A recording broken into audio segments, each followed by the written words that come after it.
Hi guys, good morning. Thanks for tuning in. I am Rahul Raj. Welcome to my YouTube channel English Express by Rahul Raj. आइए आज का अखबार पढ़ना शुरू करते हैं। तो जो मैंने आज का आर्टिकल लिया है वो ईडी के रिगार्डिंग है, जिसमें सुप्रीम कोर्ट का एक स्टेटमेंट आया है जो कि बहुत ही कठोर माना जा रहा है। ईडी क्या है? तो इन्फोर्समेंट डायरेक्टरेट है ना, और ये हिंदी में क्या है? प्रवर्तन निदेशालय, जिसका काम क्या है भारत में कि जो भी फाइनेंशियल क्राइम होते हैं ना, रुपयों के लेन देन वाली गड़बड़ियां होती हैं, उसमें ये पकड़ती हैं लोगों को या फिर उसमें कार्रवाई के लिए उनको अधिकार है। राइट, तो जैसे कुछ लोग ब्लैक मनी को व्हाइट मनी करते हैं, कुछ लोग हवाला में काम करते हैं, या जो भी इस तरह की चीजें हैं, तो जो भी फाइनेंशियल मैटर की गड़बड़ियां हैं, जो लोग फ्रॉड करते हैं, उनको ईडी के थ्रू ही कार्रवाई की जाती है। तो देखते हैं आर्टिकल। हेडलाइन है ED should not be vindictive says supreme court. तो सुप्रीम कोर्ट ने कहा कि ईडी को क्या होना चाहिए? विंडिक्टिव नहीं होना चाहिए। क्या मतलब? प्रतिशोधी नहीं होना चाहिए, मतलब बदले की भावना से काम नहीं करनी चाहिए। तो ईडी जो है एक ये संस्था है, ये कोई इंसान नहीं है, इसलिए इनको अपने प्रतिशोध में किसी को फंसाना नहीं चाहिए। मतलब एक केस हुआ है ना, आपका जांच चल रहा है, फिर से इन्होंने मान के चलिए कि उसी इंसान के खिलाफ दूसरा केस कर दिया है ना, या उसको दूसरे केस में पकड़ लिया, तो भाई ये प्रतिशोध है। राइट, कि आपका एक जांच ऑलरेडी जारी है, आप उसी बीच में दूसरा केस करके उनको अरेस्ट कर ले रहे हैं। तो सुप्रीम कोर्ट ने इसी मामले में ये स्टेटमेंट दिया। तो top court flays the probe agency for poor and arbitrary exercise of powers during its investigation. तो टॉप कोर्ट माने सुप्रीम कोर्ट ने फ्ले किया, फ्ले माने कटु आलोचना करना, द प्रोब एजेंसी, इस जांच एजेंसी का मतलब ईडी का, for poor and arbitrary exercise, की बहुत ही आपका जो कदम है, जो आप काम करने का तरीका है, वो बहुत ही ढुलमुल है, सही नहीं है और मनमाना है। आर्बिट्ररी मनमाना है। एक्सरसाइज मतलब आप प्रयोग करते हैं किस चीज का? पावर्स का, जो आपके पास शक्तियां दी गई हैं उसका, ड्यूरिंग इट्स इन्वेस्टिगेशन, अपने जांच पड़ताल के दौरान। अपना जो आपका जांच पड़ताल का तरीका है उसमें आप अपने पावर्स का गलत इस्तेमाल करते हैं, मनमाना इस्तेमाल करते हैं। तो ये हेडलाइन था। देखते हैं आर्टिकल, करते हैं फॉन्ट को बड़ा। Okay, the supreme court on Wednesday said that the enforcement directorate should refrain from being vindictive in its conduct and must instead act with the utmost probity, dispassion and fairness। तो supreme court जो है भारत का, उसने बुधवार को ये कहा, said that, कि द एनफोर्समेंट डायरेक्टरेट, ये जो प्रवर्तन निदेशालय है, शुड रिफ्रेन, उन्हें अलग होना चाहिए, बचना चाहिए। किस चीज से? फ्रॉम बीइंग विंडिक्टिव, क्या प्रतिशोधी ना बन जाए, है ना, आपको प्रतिशोधी बनने से बचना चाहिए। इन इट्स कंडक्ट, अपने काम काज में, एंड मस्ट इंस्टीड एक्ट, और इसके बदले में उनको काम करना चाहिए। कैसे? विथ द अटमोस्ट प्रोबिटी, है ना। अटमोस्ट में होता है अत्यंत, सर्वाधिक, है ना। प्रोबिटी, प्रोबिटी मैंने ईमानदारी, डिस्पैशन मैंने विराग, मतलब आप उसमें इन्वॉल्व मत होइए किसी चीज में। अगर आप मेंटली, इमोशनली, फिजिकली इन्वॉल्व नहीं होंगे तो क्या होगा? डिस्पैशन रहेगा। पैशन कब बन जाता है? जब आप किसी चीज को मेंटली ले लेते हैं। राइट, जैसे मैं ये आर्टिकल आपके लिए हर दिन करता हूँ सुबह सुबह, ये मेरा एक पैशन है, तो मैं इसमें इन्वॉल्व होता हूँ फिजिकली, मेंटली, इमोशनली। राइट, तो अगर मैं इसमें इन्वॉल्व ना हूँ, है ना, तो क्या होगा? वो डिस्पैशन बन जाएगा, मतलब मेरा इंटरेस्ट नहीं है भाई, है ना, मैं इसको बस एक काम की तरह करूं, ऐसा नहीं हो। तो ईडी को कहा गया कि आप इसको अपने काम की तरह देखिए, ना कि आपका कुछ पर्सनल एजेंडा इसमें लेके घुस जाइए। राइट, एंड फेयरनेस, और निष्पक्षता या फिर ईमानदारी, है ना। तो सुप्रीम कोर्ट ने लताड़ लगाई ईडी को और कहा कि आपका जो काम करने का तरीका है उसमें आप ये जो दिखता है कि आप कभी कभी विंडिक्टिव हो जाते हैं, उससे बचिए और अपने काम को अत्यंत ईमानदारी, विराग और निष्पक्षता के साथ करिए। This observation was made by a bench of justices A.S. Bopanna and P.V. Sanjay Kumar while handling a case related to the probe and arrest of M3M India directors Basant Bansal and Pankaj Bansal. तो ये जो ऑब्जर्वेशन है, ये जो टिप्पणी आई है सुप्रीम कोर्ट के जजेस की, वॉज मेड बाय, वो दिया गया, by a bench of justices, एक जजों का एक बेंच ने। वो कौन कौन से जज थे उसमें? A.S. Bopanna and P.V. Sanjay Kumar while handling a case, जो कि किस मामले की सुनवाई कर रहे थे? एक केस की सुनवाई करते हुए, related to the probe and arrest of M3M India directors. तो M3M इंडिया डायरेक्टर्स का जो जांच हुआ था और उनकी गिरफ्तारी हुई थी, उसके ही केस के मामले में सुनवाई करते हुए ये स्टेटमेंट आया सुप्रीम कोर्ट के जजेस का। और वो कौन लोग थे? बसंत बंसल एंड पंकज बंसल। तो इन दोनों को अरेस्ट किया गया था ईडी के द्वारा। The top court allowed the appeal of Pankaj Bansal and overturned a previous order of the Punjab and Haryana High Court that had refused to quash the arrest orders and associated proceedings of the Bansals in connection with a money laundering investigation. तो money laundering क्या होता है, मतलब काले धन को सफेद करना, है ना। और टू क्वैश माने होता है रद्द करना, है ना। The top court allowed the appeal, तो अपील माने होता है निवेदन, है ना। तो the top court, supreme court ने अलाउ किया, इजाजत दी, किस चीज को, the appeal of Pankaj Bansal की।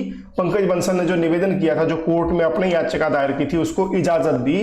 And overturn a previous order, और एक जो पुराना ऑर्डर था किसका, पंजाब और हरियाणा हाई कोर्ट का, उसको ओवरटर्न कर दिया, मतलब बदल दिया, उसको पलट दिया। दैट हैड रिफ्यूज, जिसने, उस ऑर्डर ने, जो पंजाब हरियाणा हाई कोर्ट दिया था, उस ऑर्डर में यह था कि उन्होंने रिफ्यूज कर दिया था, उन्होंने मना कर दिया था टू क्वैश, कि हम रद्द नहीं करेंगे द अरेस्ट ऑर्डर्स, जो गिरफ्तारी का ऑर्डर था, एंड एसोसिएटेड प्रोसीडिंग्स, और इसके रिगार्डिंग जो और भी प्रोसीडिंग्स होने थे, और भी जो कार्रवाई होनी थी उसके लगे हुए, वो हम नहीं रोकेंगे, ऑफ द बंसल्स के खिलाफ, in connection with a money laundering investigation. कौन से जांच में, जो मनी लॉन्ड्रिंग का केस था, मतलब जिसमें काले धन को वैध बनाने का जो काम किया जा रहा था, जो आरोप थे बंसल पे, बसंत बंसल और पंकज बंसल पे, उसको पंजाब हाई कोर्ट ने रोकने से मना कर दिया था कि नहीं, ये ईडी अपना काम करती रहेगी। उसको सुप्रीम कोर्ट ने क्या किया, ओवरटर्न कर दिया, उसको बदल दिया, पलट दिया। The apex court criticized the central agency for its poor and arbitrary exercise of powers during the investigation. तो हमारे सुप्रीम कोर्ट ने एपेक्स कोर्ट में क्या होता है, सर्वोच्च अदालत, तो हमारा सुप्रीम कोर्ट ही सर्वोच्च अदालत, राइट। क्रिटिसाइज, उन्होंने निंदा की द सेंट्रल एजेंसी मतलब ईडी की बात कर रहे हैं, इन्फोर्समेंट डायरेक्टरेट की बात कर रहे हैं, ये जो केंद्रीय एजेंसी है उसकी निंदा की, for its poor and arbitrary exercise, की उनका जो ये काम करने का ढुलमुल तरीका है और मनमाना अंदाज है, of powers during the investigation, कि आपके जांच परख में जो आप अपने मनमाने तरीके से काम करते हो वो ठीक नहीं है, उसके बारे में उन्होंने निंदा की। It noted that summons to the accused in relation to a second enforcement case, information report ECIR were issued shortly after they had been questioned regarding the first complaint. तो ये नोट किया गया, यह पाया गया कि जो समन है, समन मतलब क्या होता है, बुलावा भेजना, स्पेशली कोर्ट्स का। तो जब कोर्ट से कोई आपको नोटिस जाता है उसको क्या बोलते हैं, समन बोलते हैं। तो जो समन था टू द अक्यूज्ड, इस आरोपी के लिए, in relation to a second enforcement case, एक जो दूसरा केस बना इनके ऊपर में, ECIR, enforcement case information report, है ना, जैसे FIR होता है वैसे ही ECIR होता है। Were issued shortly after they had, वो बहुत ही जल्दी जारी कर दिया गया, बहुत जल्दी लॉज कर दिया गया complaint, after they had been question, जब उनके साथ में क्वेश्चनिंग की गई, उनसे प्रश्न किए गए, रिगार्डिंग द फर्स्ट कंप्लेंट, जब आपने पहले जो केस था उसके मामले में जैसे ही सुनवाई हो रही थी, क्वेश्चनिंग हो रही थी, उसी दौरान क्या हुआ, उसके तुरंत बाद दूसरा केस कर दिया और उसमें अरेस्ट कर लिया। The first ECIR had been registered by the ED on June 15, 2021 and Roop Bansal was arrested in connection with it on June 8, 2023. तो कह रहे हैं कि जो फर्स्ट कंप्लेन हुआ था, enforcement case information report had been registered, वो पहली बार जो दायर किया गया बाय द ईडी के द्वारा ऑन जून 15, 2021, तो 2021 के जून 15 को ही पहली केस दायर की गई थी। एंड रूप बंसल को अरेस्ट किया गया था कब, 8 जून 2023 को, करीब 2 साल के अंतराल पर, राइट। मतलब जांच परख हुई और फिर पाया गया कि इनका दोष है, इनको गिरफ्तार करना होगा। Neither of the appellants was named as accused in the first ECIR. तो कह रहे हैं कि जिन दोनों को आपने गिरफ्तार किया, बंसल साहब को, उनमें से दोनों में से किसी का भी नाम पहले FIR में नहीं था, पहले ECIR में नहीं था। However, हालांकि the ED claimed the investigation into the first ECIR was still ongoing. तो ED ने यह दावा किया कि जो जांच परख चल रही है पहले केस में वो अभी भी जारी है। The bench took note of the manner in which the ED swiftly recorded the second ECIR immediately after the appellants obtained anticipatory bail in relation to the first ECIR. तो इस बेंच ने, जो सुप्रीम कोर्ट के जजेस का bench था, उन्होंने यह पाया कि the manner in which the ED swiftly recorded the second ECIR, कि ये जो तरीका है जिसमें ED ने क्या करा कि चुपचाप तरीके से, बहुत ही तेजी से, है ना, चुपचाप और तेजी से जो दूसरा केस कर लिया, immediately after the appellants obtained anticipatory bail, जैसे ही जो ये अपील करता है ना, जिनके खिलाफ मतलब केस चल रहा है, उन्होंने जैसे ही पहले केस में एंटीसिपेटरी बेल ली, मतलब अग्रिम जमानत ली, उनके खिलाफ तुरंत दूसरा केस कर दिया गया एंड उनको क्या किया गया, गिरफ्तार कर लिया गया। तो ये ठीक तरीका नहीं है। This happened despite the foundational FIR dating back to April 17, 2023। और यह भी कहा गया कि ये तब हुआ जब एक फाउंडेशनल FIR, जो एक मूलभूत FIR ऑलरेडी था, किस तारीख को, 17 अप्रैल 2023 का। सब्सिक्वेंटली इसके बाद the ED summoned and arrested them with in a short span of approximately 24 hours. तो क्या होता है कि पहले केस में उनको जमानत मिलती है और उसके 24 घंटे के अंदर में दूसरा केस में ED उनको समन करती है, उनको बुलावा भेजती है और गिरफ्तार कर लेती है बहुत ही तेजी से। दिस द कोर्ट फाउंड, इसको ही इस कोर्ट ने पाया, displayed a complete and utter lack of bona fides, कि यह जो है यह प्रदर्शित करता है एक बहुत ही लैक ऑफ बोनाफाइड, मतलब यथार्थ से दूर, है ना, नितांत अभाव है। अटर लैक माने नितांत अभाव ऑफ बोनाफाइड्स, यथार्थ का। तो मतलब आपने देखा कि आपको पहले केस में जिसको आपने पकड़ा था उसको हमने बेल दे दी, आपने क्या किया, दूसरा केस करके उनको पकड़ लिया। तो ये तो बहुत ही गलत तरीका है। After scrutinising the details of the case, तो जब छानबीन की गई इस केस के डिटेल्स की, the top court pointed out that, तो इस सुप्रीम कोर्ट ने यह बताया, द सीक्वेंस ऑफ इवेंट्स, ये जो सीक्वेंस ऑफ इवेंट है, ये जो घटनाक्रम है, रेज्ड सीरियस कंसर्न, ये उठाता है बहुत ही सीरियस कंसर्न, बहुत ही चिंताजनक सवाल on the ED's operational method. तो ED का जो काम करने का तरीका है, जो रवैया है, उस पर सवाल या निशान लगाता है। तो ये था हमारे लिए आर्टिकल। आशा करता हूँ आपको पसंद आएगा ये, और थोड़ी जानकारी भी मिलेगी, क्योंकि कल से भी ED चर्चा में है, क्योंकि उन्होंने आपके सांसद संजय सिंह को, जो राज्यसभा में सांसद है, उनको भी गिरफ्तार किया है।